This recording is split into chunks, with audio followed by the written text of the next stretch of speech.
Of course, I cough when I kick off live. Hello. Welcome to this week's version of Together We Feel. This conversation, this panel, this warms my heart. It's one of my most favorite things that I've been able to do and continue to do. I'm calling this Freedom Week here at the Embracing Layers Network for a lot of reasons. We are wrapping up Pride Month here in the United States and across the globe for that matter. We just honored, celebrated, recognized, talked about Juneteenth here in the United States, which recognizes the day that the slaves in the state of Texas finally received word 2.5 years after the Emancipation Proclamation that freed them. 2.5 years later, the word finally got to them that they were free. So a lot of conversations around that and the history involved in that. And now we're approaching the 250th anniversary here in the US of the United States. And that's coming up on July 4th, this Saturday. We're doing this live on a Monday. We'll be sharing it throughout the week. I'll be promoting it actively on our socials on Friday, but it's going to be living here. And this conversation to kick off what I'm calling Freedom Week starts with us, our own personal freedom, what that feels like. And that's why I'm calling this No Longer Abandoning Yourself. What does that mean? For me, it means freedom. No longer abandoning yourself means that you're free in your soul. You're free and content with you're living in alignment with your values. You know who you are. You know what fills your cup and how to care for yourself. You're confident in expressing and communicating your healthy boundaries, your expectations for your life. You have a sound sense of what your values are. You know how to describe yourself and who you are as a person, as a woman, not based on all of your titles and roles, but who you are inherently. And this is what drove me to do this work, to start these conversations, to help women get to this space where they could stop abandoning themselves and start living out of the freedom of who they are. And I've asked these friends to join me today for this conversation because we all have our story to this. We all have our route to this that we all continue to be on. I think it's very important we understand that no longer abandoning ourselves and living freely and understanding what that means is an ongoing journey. It's an ongoing pursuit. The framework that I've created here at the Embracing Layers Network has given me first, and what I decided, wait a minute, this has helped me. I think it can help others. A roadmap to allow yourself to keep coming back and asking yourselves the questions you need to ensure that you're living from that space and place. And I think it's always important to tell women, this is not going to fix everything. This is giving you a roadmap to allow you and open those doors for you. My friends, Amanda J. Scott and Jess Vanrose, who are joining me from all over the world today.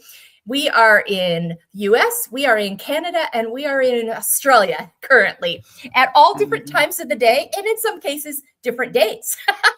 Amanda has already jumped to Tuesday, which is good news. We got there, folks. We got to Tuesday. Jess and I are in the afternoon here in different time zones in the US, but they're going to share their journey of no longer abandoning themselves, the resources they offer, how they got there, what it means to them. And the hope is that this will open up conversations with other women you know. You might hear something today that alerts you to, oh, gosh, I never thought about it that way. Oh, I can do that. There's resources for that. She got through that and made that decision for herself. That's possible. All of these things I'm hoping will invite, remind, light up all of those things within us as we think about what it means to live freely. That work starts with us. So thank you, Amanda and Jess, for joining me. Amanda, Why don't you start? You've been with me on panels. You've been on the podcast. So has Jess. These good friends continue to contribute to this platform I've built. Talk to me about this topic and why you wanted to be part of this conversation. Well, I think it's about, no longer walking away from the person that you truly are. Mm. And the biggest thing that I really discovered, and I think it's very, very common, and I see it in clients, that we sometimes we lose ourselves. And we lose ourselves not all at once, but in all different areas of our lives. And it's little by little, when Mhm. we actually don't even realize it. Um, we lose ourselves in relationships by accepting less than we deserve. And that's a big one. And it's an ongoing one. And it's not Mhm. just loving relationships, it's relationships with friends. And it's out there with everybody, really. It's an ongoing thing. Yeah. Um, in our boundaries, we lose ourselves. Mm. Yeah. Mhm. By saying yes when we want to say no. Mhm. Mhm. Yeah. And we don't feel free and safe saying it, so we don't. Yeah. That's right. Yeah. Yeah. So the What voice as well is another one. mm. When we by staying quiet to Mhm. keep the peace, then we're lost. When we stay quiet to keep the peace, then we're not really expressing ourselves, are we? Or we're not there. So there's a lot of different areas that we, lose ourselves, and it's about checking into those areas. Yes, you know, with in all of them, the relationships, yes. Yeah. But but yeah, it's how we come back to ourselves. Yeah. Yeah. And an ongoing thing. It just doesn't, it's an ongoing thing, but it's where you manage it. So you always, you never losing yourself completely, right? Right. Yeah. Right. Because you know how to I, catch it. You said something so important. It happens in these little increments. It's yeah. usually not this one big moment. Mm, It's over time. And then all of a sudden you stop and you realize, oh my gosh, if yeah. someone were to ask me who Mm, I was today and what my values are and what fills my cup and what I care about, would my answers be a reflection of me or just all of the other voices and noise around me? yeah, absolutely. Yeah. That's right. That's Yeah. right. So yeah, I've lost myself in every area of my life. Yeah. Yeah. But And but yeah, yeah. But you but you came do. home to yourself. You found your way back. I did. I found my way back, and it didn't matter how long it takes you, as long as you come back to yourself. Yeah, come back to yourself, and that is freedom. When you come back to Mm, yourself, that is freedom. Freedom to yeah. make the choices and decisions of your life. Freedom to live life like it feels like yours, not shaped by fear or guilt or survival. Yeah. And that is freedom, yes. Mm. Oh, thank you for that, Amanda. So good. All right, Jess, how about you? What was it about this topic that you said, oh, I want to be part of that?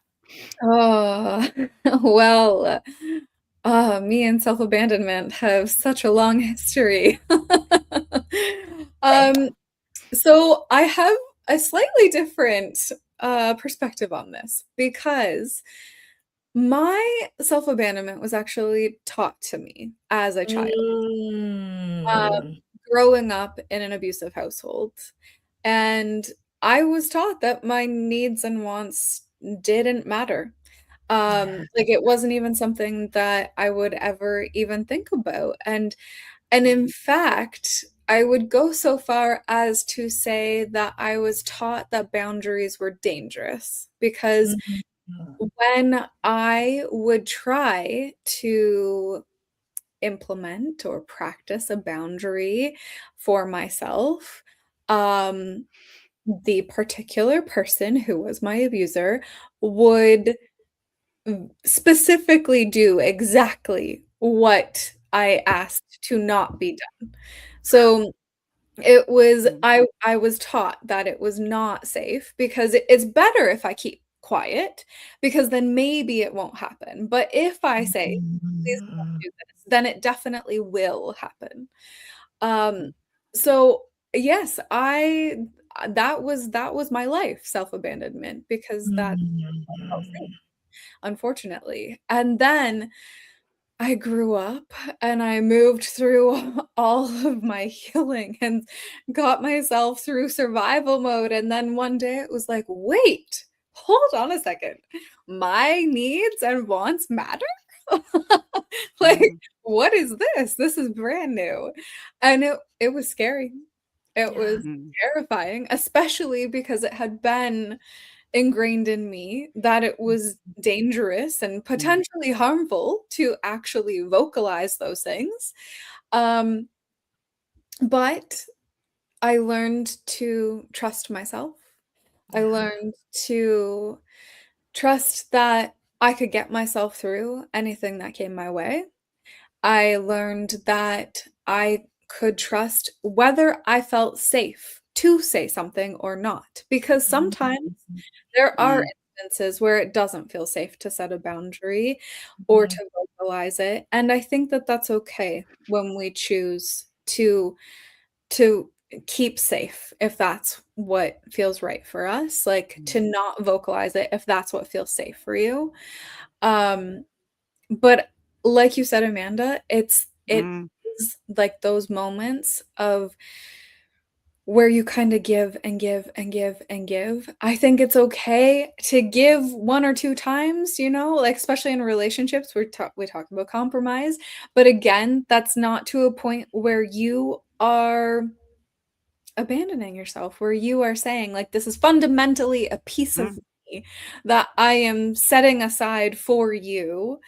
Um but we have to just keep checking in, I think, in those moments and being like, am I losing a piece of myself by Yeah, giving you this? definitely.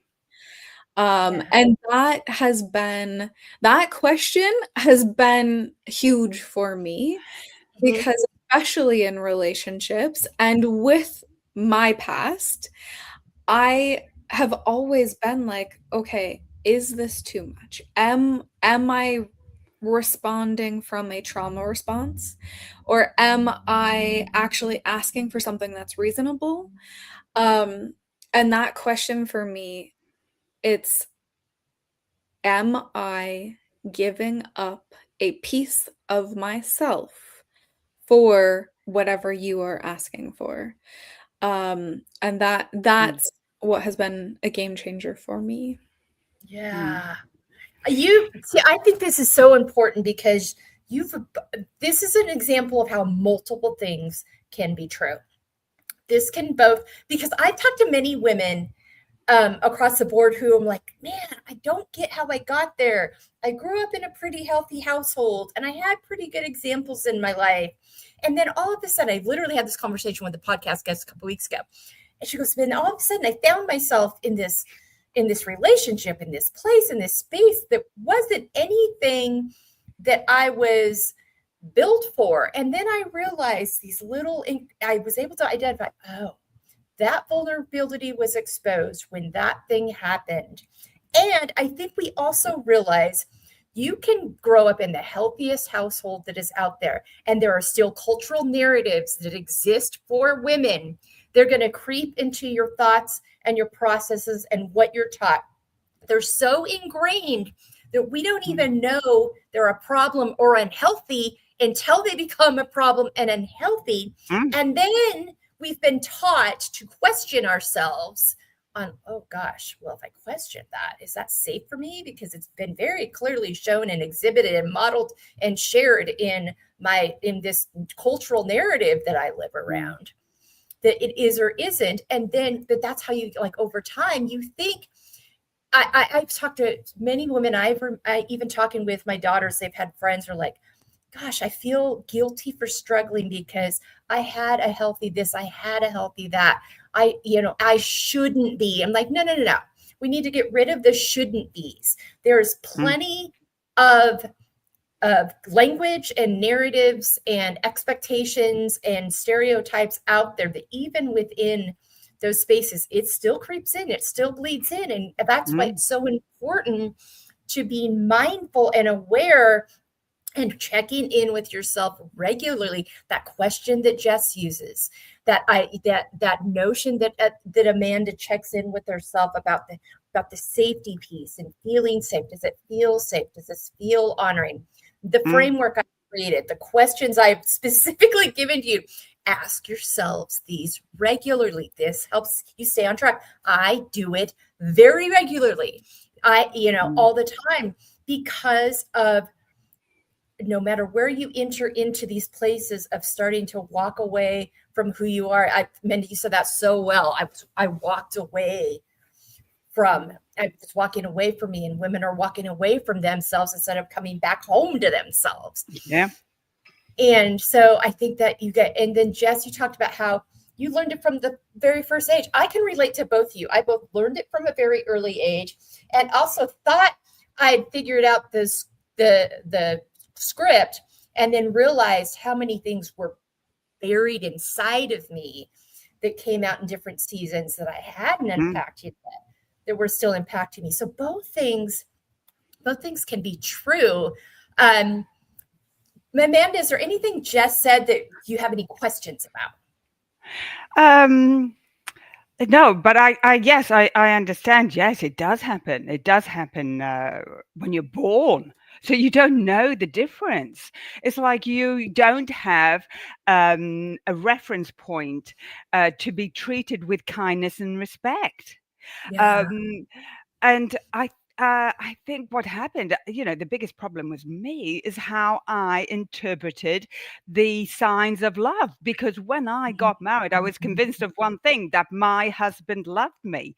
When he called me 12 times a day to see where I was, what I was doing, when I'd be back home, in my mind, I thought that he was cared for me so much. When he was critical of all my friends that I was seeing at the earlier part of our relationship, I thought he was showing me how he was concerned for my well-being, because I had to think of that, because I wanted to be loved.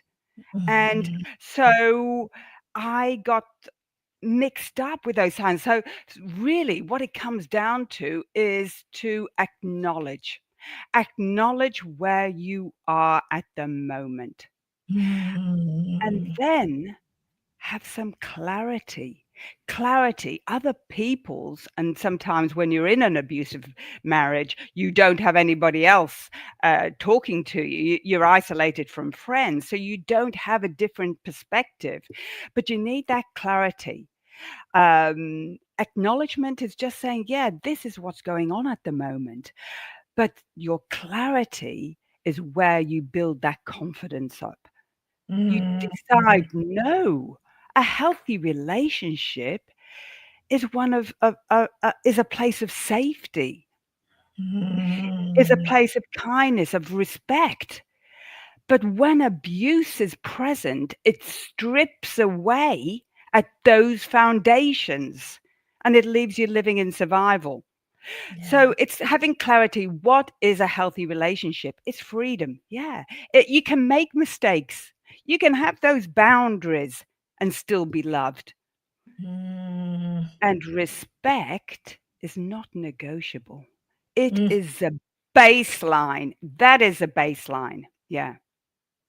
That safety piece, boy, that is such a great, if you are like, I should feel freer, I don't feel as free as I should, I'm looking at my life, I'm not understanding, ask yourself where you feel unsafe. That might be, because I give you basic questions like identify your character traits and identify those activities that nourish you. And sometimes women are like, I don't even know. I don't know what that is.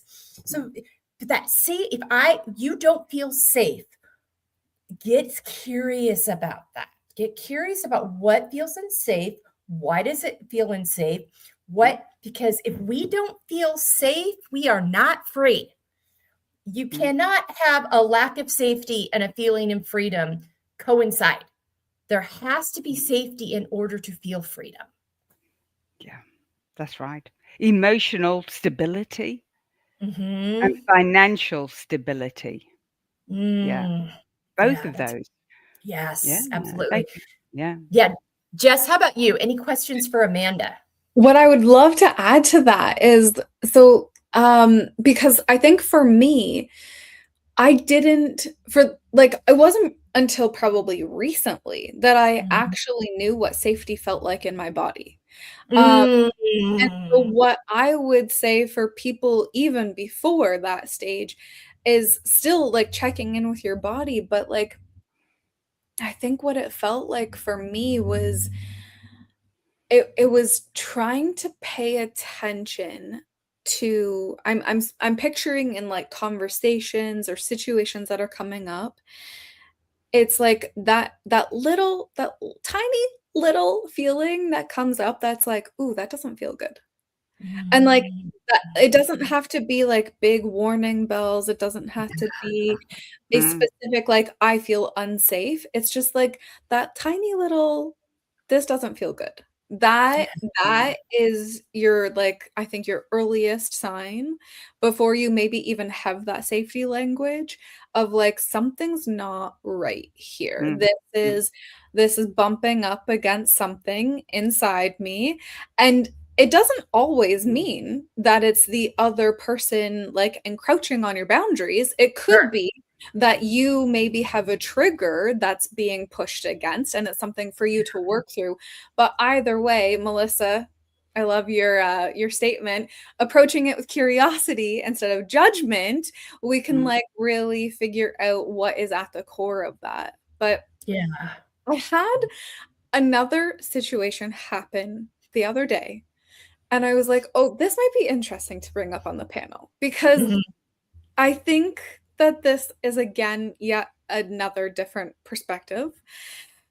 So, in the healing world, where, like, we have all of these conversations about, like, energies and vibrations, Mhm. and, law of attraction, and, like, if you're in a low vibrational state, then you are attracting low vibrational things to you. Mhm. And and like in a way we're attracting these negative things into our life even if we're not necessarily meaning to, but like if you're in a low vibrational state, then you are attracting that because like attracts like, energy Mhm. attracts energy. So I had this morning the other day where I felt like shit.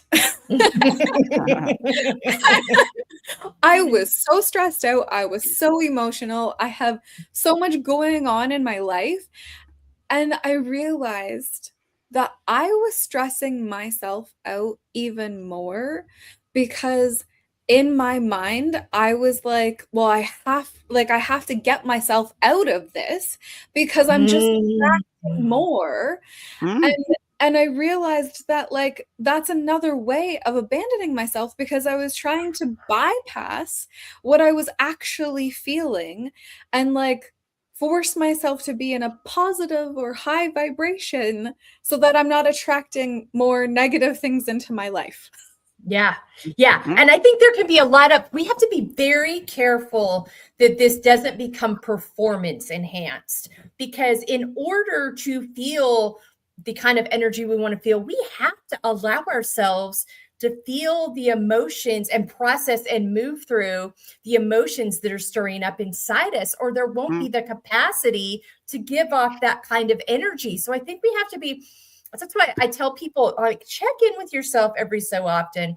That what you're doing for yourself doesn't just start feeling. If it starts feeling like a checklist item, then it's not doing the thing that you're asking it to do.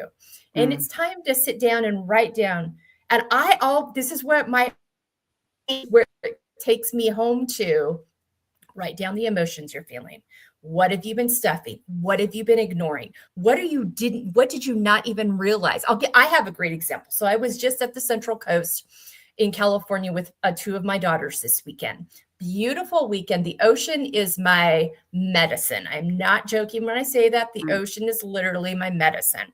I get by the ocean, everything settles. The sea, everything settles. And so I took a couple of naps, and I was just like, I was feeling more unsettled than I realized. We've got a lot going on right now here at the network with anniversary, our 5-year anniversary coming up, and we're highlighting our top episodes from our first 10 seasons, and we're kicking off campaigns to create more community and support and all these things, and a lot of brainstorming and a lot of like updating messaging. And also there's a lot going on in my family dynamic right now as we've gone through some family weddings, and we're planning another family wedding, and kids are moving, and all we got a lot of energy happening.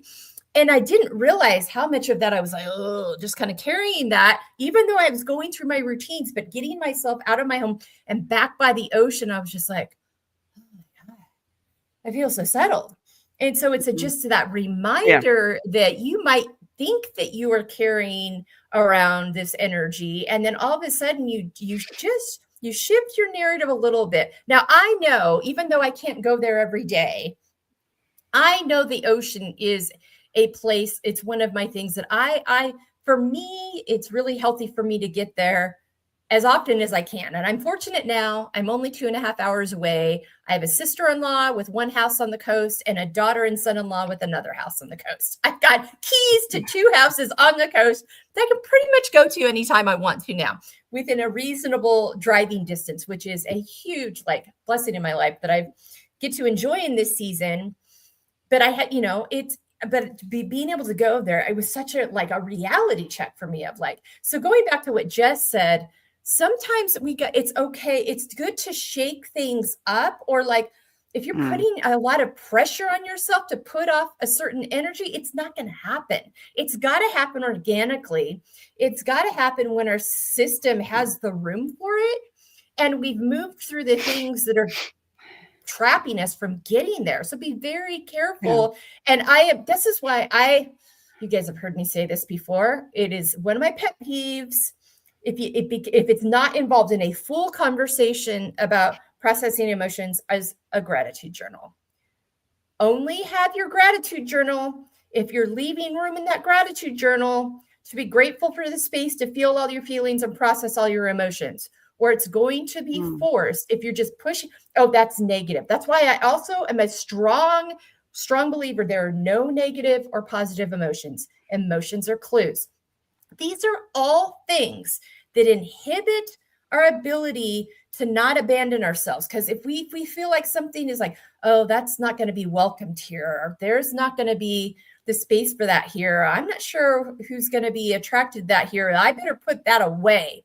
Anytime you're asking yourself, do I have to put that away? If you have to put something away that you feel like you need to, this part of you, that's abandoning yourself for the comfort of someone else, which is something Amanda talked about earlier. So thank you so much, Jess, for bringing that up. I think that's really important. Excuse me. So excited. I'm getting choked. Choking on my own excitement. I think we have to be really mindful of these habits we get in. It's good to have habits. It's good to have a routine. I talk about all the time. Put yourself in your schedule. Make sure that schedule and what you put into it that's supposed to be filling you up and allowing you space is actually doing that for you. And I think if I could come in here, I think you need a safe place. Jess, did you find a safe place? I mean, my safe place was the park.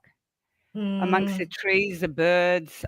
This is where I needed to get away from the chaos in my life. And I found the park a place where I could just be me. And I used to get my emotions out there. I mean, if I was angry, I'd walk,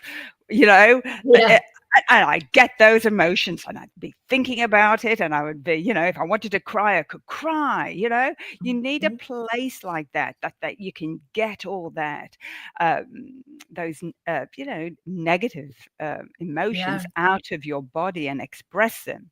And by doing it, and physically do something to move it them out. Move them out. That's right. Because, once they stay in that body, they don't disappear, No. They come out as tension in the body and exhaustion. So it's really important. And that's where I used to go, to the park. Yeah. Did you have a place? Yeah, Yes. so Did you have a place where you, felt similar. safe in? Yeah. So I, without going too much into my Yes. own background, but Um, I was pretty limited. Like I was very, very closely watched. Mm. So there was a place when I could go there. yeah.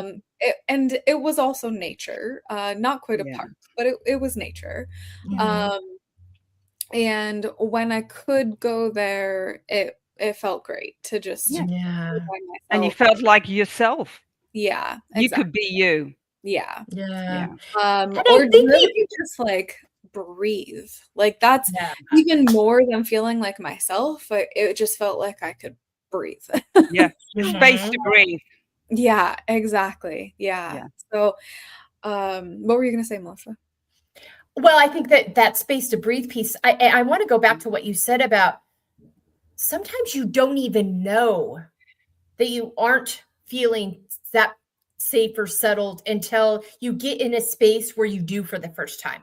Yeah. So I remember the first time I realized many years ago that mountain lakes and the water and the sea and the mountains were like spaces where everything I was like, I would get in there. I'm like, wait a minute, what is this? Like, Mm. and how do I tap into this? This is, I've never, I don't have a lot of conscious memories of like, oh, this is when they talk about safety and freedom. This is must be what it feels like. And I remember when I was really diving in and really getting really granular in my therapy and starting to really pull things apart 6 7 years ago. I was by the ocean and I just started to, and I would go to the ocean. And every time I went to the ocean during this period of time, and about every 3 to 6, sometimes 9 months, I'd get to the ocean. I wasn't living as close at the time, but I had family that lived close. So every time I visited and I got to the ocean, I would just cry. And it would just, I'm like, and my husband's like, are you okay? And I'm like, I think this is just that next iteration that needed to come out. And this is where my system felt safe enough to release it. And I don't even know exactly for sure what it is, other than it's that thing that I've been pulling apart a lot of things. And this is a space where it's like, you can let it go here. This is where you can let it Yeah. go. So I think that understanding too, I'm like, it was the first time I really started, I'm like, this is actually this, I've had these different versions of it that I thought I was experiencing, these snapshots where there was an element to it, but this lighter, this ability to breathe, and the breathing is what brought this ability to take a deep breath and have it fully engulf my body. Wow. That's I was gonna say, for me, I because I had so little ability of actually having a physical space that was mhm. a safe space, as an adult, what I have learned to do is I've made myself the safe space. Mm. And it was like it was so important to me to build that inner safety because Mhm. it doesn't matter where I am now. It doesn't matter if I don't if like I can't find a physical space. I mean, obviously that is a terrible place to be in. I have Yeah. You'd but never be there. yes, Yeah. but You when wouldn't you be in it now. have that inner safety, Mm. it it just yeah, like I mean, I can be anywhere and like I'm safe within me. Like um Mhm. and like I had said before, it's like learning to trust myself. That's it. I That was just saying that trust yeah, creates that. Mm. exactly, to Mm. be able like, I know with everything that I have been through in my life, I Mhm. know without a doubt that I can get through anything. So Yeah. right? Like I have been able to build that inner safety because I can trust myself. And you Yeah. don't have to go through terrible experiences to build That's self-trust. yes. Mm. Yes. Like when I'm talking to people, I say to them, I'm like I feel like the easiest way to start building your self-trust is literally just like keeping the promises that you make to yourself. Whether Yeah. that your calendar, like that's probably the number one for me, is like if I put something in my calendar as a promise to myself, like going to the gym or taking myself out on a solo date or something like that. If it's a promise to myself, I have to keep that. It does not become a lower priority than other appointments or meetings with other people. It's the same priority, if not higher. Yeah. Yeah. Amanda, self-trust was big for you when you made the decision to leave your 17-year marriage and to name it. Talk to me about that evolution of, because you had been through all these habits, you had been built up and taught to not trust yourself. Absolutely, yeah. So I think it's once that acknowledgement, I mean, that comes first, acknowledging it cracks open that door to freedom. And once then, it's by, yes, okay, your needs do matter. So every time you honor your needs, you rebuild your trust, your self-worth, your self-belief. And every time, every moment that you choose yourself, and that's it. Every moment you choose yourself, you strengthen the belief that you deserve to create a better life. So really, when I started, and healing doesn't happen all at once. It's not it's not a single decision. It's a daily commitment. So each time I went to that park, instead of going back to the chaos in my life, each time I spoke up, even though my voice was trembling, each time I choose myself, I was reclaiming pieces of myself. Yeah. And that self-trust is then you start to notice how you feel. You start to your feelings, and then you think, no, this doesn't feel right. And I used to override that, but I don't override that anymore. I just, yes, because each time you override it, you lose yourself. So it's acknowledging that, yes, it doesn't feel right. Okay, I will say something, or I will, do something about that. And it's important you recognize those things because, and I think it's a discovery. Look, when you abandon yourself, then you're reconnecting back to yourself. You're discovering about yourself. You're thinking, okay, so what does love mean to me? What are my boundaries? Boundaries aren't gates to stop people from coming in. No, they are. It's a guideline to keep that peace that it's taken me so long to create. It's like, I want to keep that peace within me. And So then it's not like you have to wait for somebody to cheat or betray you. No, respect and kindness. That's my, it's you raise that, and it's a wonderful way of really connecting to yourself. And and what are your values? I had no idea, in that 17 marriage, I had no idea of any of this. This is life experience. This is experiences in life to get to know yourself. Really, what do you, stand for in life? And my gosh, what a wonderful life it is, isn't it? To really get to know yourself, because then you have the freedom, because you know what choices you're going to make. And you can make those.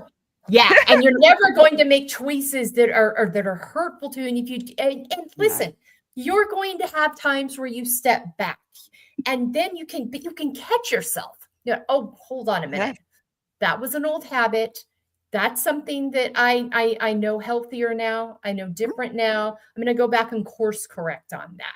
I'm going to go back and take that back. So being able to do that, but I think when you stop living. Because when you start living in ways that abandon you, you live disassociated from your body. And so when you live disassociated, in a sense, your nervous system is kind of keeping out all those nudges that are telling you this is not right, this is not healthy, this is not who you are, this is not what you actually believe. But when you come back home to yourself, you start living present and you start noticing those nudges and acknowledging them and trusting them and acting on them. That's where the freedom and the trust gets built up again. Yeah. I was going to say too that it's also a practice. Like, I think you had mentioned previously, Amanda, it's that constantly choosing, like, and each time that you choose, it reinforces it. I do want to introduce another aspect to this too, professional boundaries. So I have a podcast, and I just actually had a situation where I had a guest fit call. So for somebody who wants to be a guest on my podcast, and we chatted to make sure it was aligned. And I had invited her to come on the podcast. And then I sat with it, like it was just in my mind over the last few days, and we're supposed to record tomorrow. And I was like, I don't feel good. I actually can feel that I am like dreading this recording. And there was also part of me that was like, I can't cancel on her. Like, I've already told her that we can go ahead with the podcast. She's already, like, it's already booked. And I felt really guilty. And it was a moment where I had to choose that my comfort matters. Like, my body is telling me something. It doesn't, I'm sure nothing terrible was going to happen or anything like that. It's just, for whatever reason, my nervous system, my body is saying, this isn't right. And I just had to listen to that, even though I didn't have all of the details. And I think that's the other important part, is we don't have to know why. We don't have to know why our body is like, this doesn't feel right. You just listen and trust it. Yes. Absolutely. Thank you for that. I think that's such an important, and that was such a good example, because I do the same thing. I'll do the pre-meets, and I used to feel so guilty about, these people have a really meaningful, helpful thing, but it just, for this, and that, and the other reason, I'm not feeling like this, there's a space for it, but I feel dishonoring saying no to them, but also dishonoring me if I bring them on anyway. So I had to get real comfortable with, like, no, period, or no, thanks so much, great work, no space at this time, and leave it at that. Thank you so much. And not have, like, it goes into that trust in yourself, not over explaining, not apologizing. I've done episodes on all of these things over the last few weeks. And tomorrow we're going to talk about the communication piece of that, of, like, not only setting those things, but then communicating them, and communicating them in a way that's honoring and kind, but also to you. But that those professional boundaries. I work with students at Fresno State, with young women in the business school there, and I'm always telling them, I'm like, be very mindful of the questions you ask. Don't be afraid to say no to something that doesn't honor you. It can be very scary trying to get a job out in the world, and you got to make money and all these things. But if you're but ask questions and interview them to the point that you're interviewing them as much as they're interviewing you. And if there are things that are in there that are not honoring to your system, or your system feels unsettled, and it's not just nerves, it's like, I know this looks good on paper, but I don't feel right about it. I have a mentee that I work with, and she had that happen with an organization where they offered her something for the summer, but something that they said to her, not directed at her, but just in general about their culture, didn't sit right with her. And I'm like, if it does, I want you to trust that. This is going to feel weird, and I want you to trust that. There's something in your values that doesn't align with you. It's good for you to trust that. And it was kind of a great, kind of non-threatening way. And then when she did, she didn't feel like she had to take it, or there wouldn't be other opportunities. We have this scarcity mindset in our heads that we have to, like, say yes to these things, or something else might not come along, or maybe it's me reading too much into it. No, trust those little nudges. They're there to protect you. Yeah, absolutely.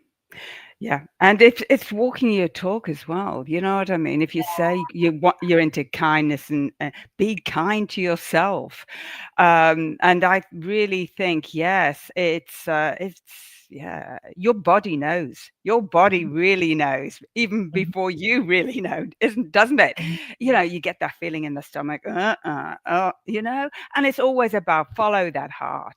You know, follow that mhm, heart. That's what freedom is. You know, it is to have fun on the journey. Have fun, you mhm, know, happiness, you know, you are responsible for your own happiness. mhm. And yeah, and it's taking responsibility and creating a life because really often we get lost in our life direction because Yeah. we don't know where we want to go.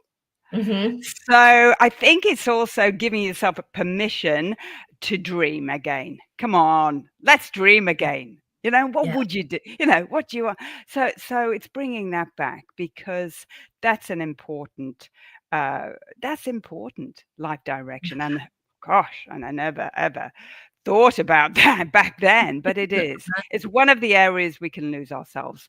You know, we get Mhm. into somebody else's journey and we're not saying, no, this is what I want to bring in. And whether those people are with us when we're doing it, great. You know, if they're not, then you know, it's really important to have that page of where you want to go in life.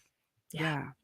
Yeah. And Oh, do they yeah. fit in? Are they aligned to that? You know? Yeah. Yeah. Yeah. Yeah.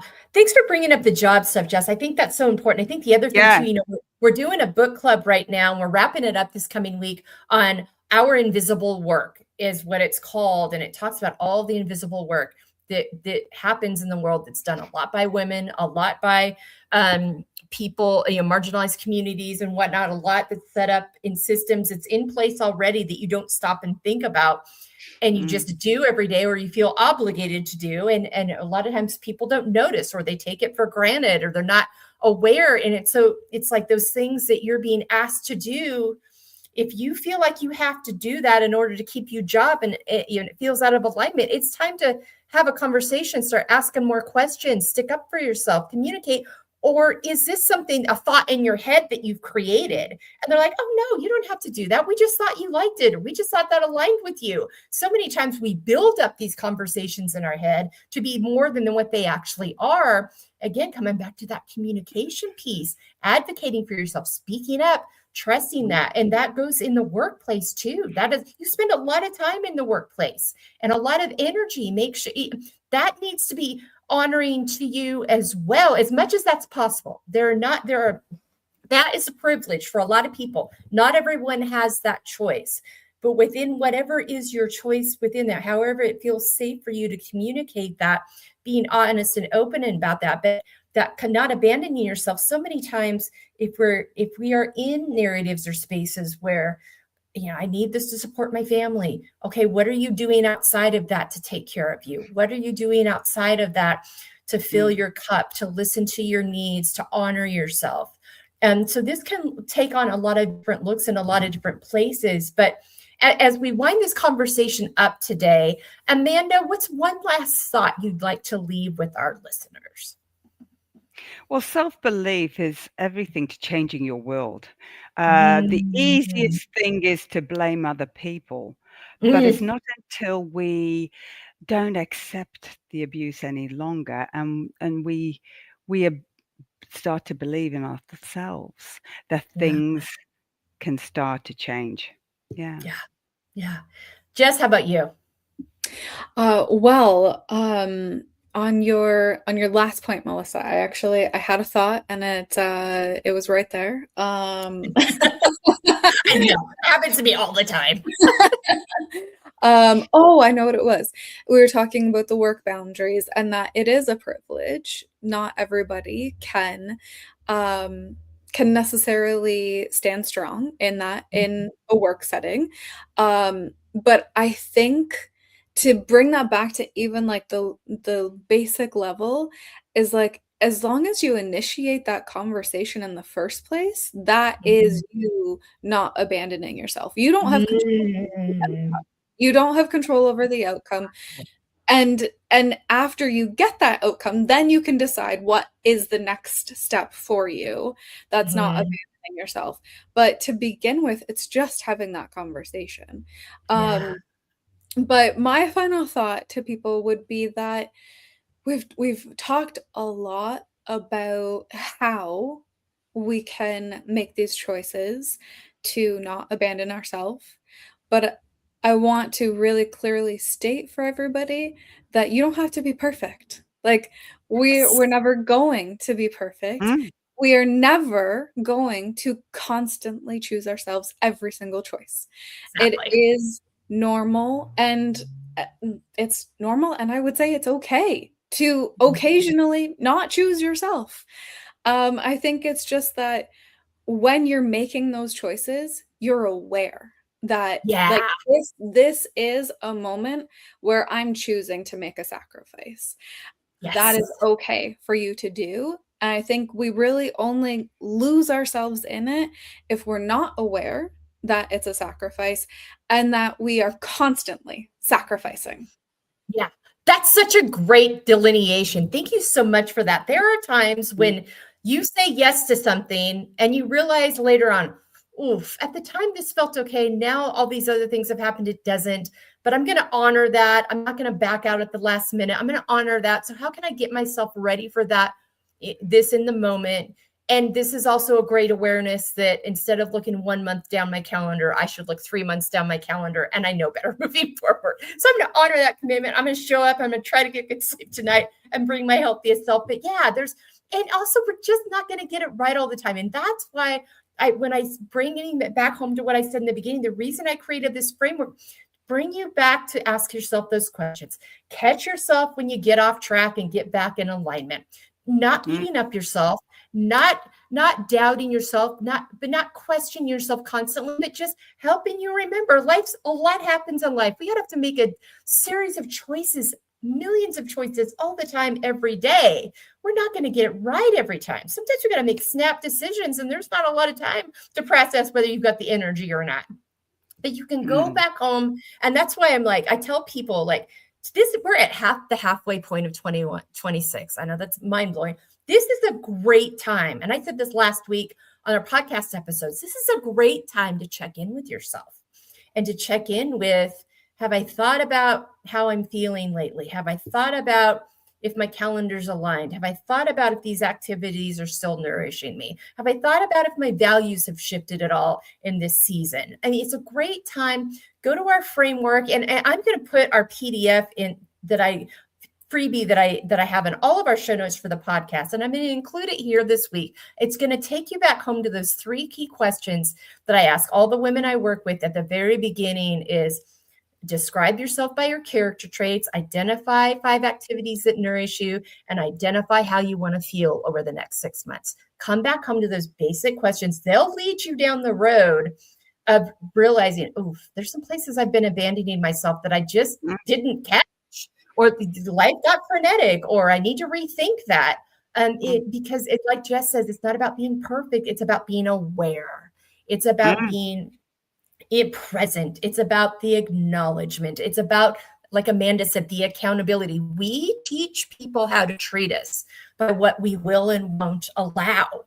So that making those choices and being accountable and present and realizing what that's happened and what needs to happen for mm. you to live out of that honestly and fully. But so that PDF is going to be attached there. I've got more resources too. So do these ladies. All of our resources are going to be listed in the show notes for whatever it is that connects with you that you think is going to help you or help other women in this conversation, or just be those reminders. Maybe you're like, I'm in pretty good shape, but I feel like I could use some more checkpoints. I feel like I could use some more nudges in my accountability. Some of these things might be helpful. All of that's going to be there in our show notes. But thank you so Fantastic. much. Amanda, tell people where they can find and follow you. Oh, lovely. Well, they connect with me on AmandaJScott.com.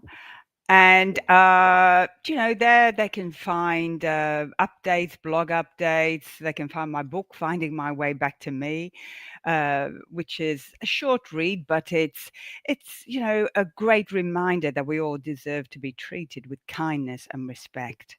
Yeah. Anybody wants to contact me, my email's on there. I personally send them back things because it's always good to have support's really important. Friends, people around you. That is vital. And that was a lifeline for me. It really was a lifeline to support.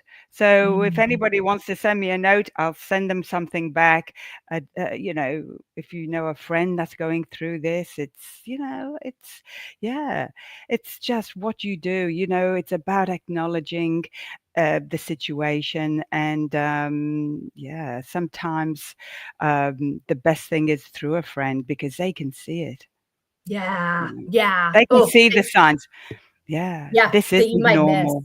That's right. Yeah. Absolutely. Those mirrors are important. And All they right. build your self-worth as well. They help you see it sometimes before you know it yourself. Yes.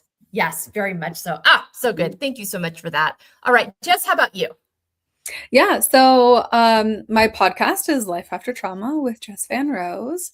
I do offer one-on-one guided sessions, so if you don't have a safe friend like Amanda is talking about, I can be your safe friend.